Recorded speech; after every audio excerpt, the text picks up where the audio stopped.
Alors qu'est-ce que vous a apporté cette rencontre avec les élèves qui lisent votre livre et qu'est-ce que ça vous fait?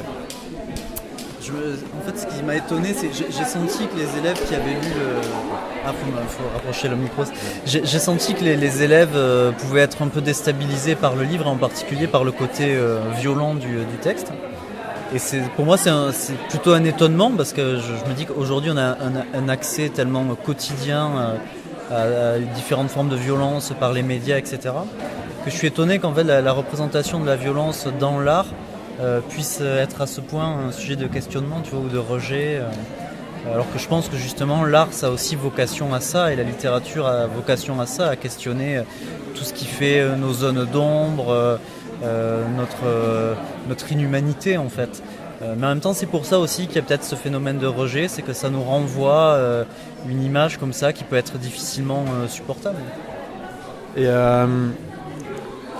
qu'est-ce que ça vous apporte justement de voir ce que les élèves qui lisent votre livre en pensent?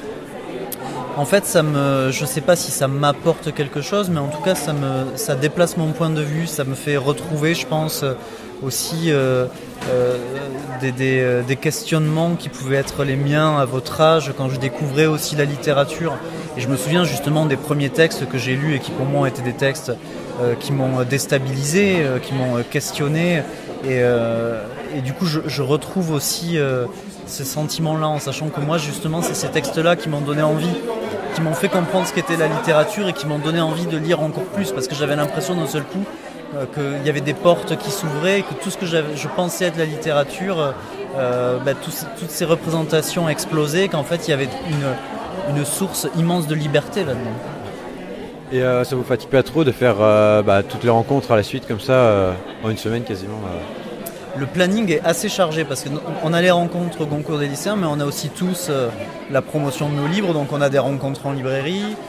Moi par exemple, là, je vais à Toulouse dans quelques jours et du coup j'en profite pour retourner dans mon ancien lycée aussi.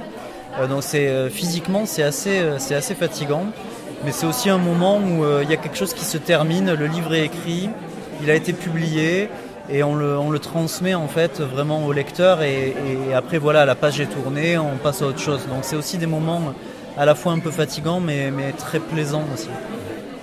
Et qu'est-ce que vous pourriez dire aux jeunes qui regardent le prix Goncourt extérieurement, qui n'y participent pas, mais qui pourraient peut-être être intéressés pour le faire qu'est-ce qu'ils pourraient en penser ou quoi?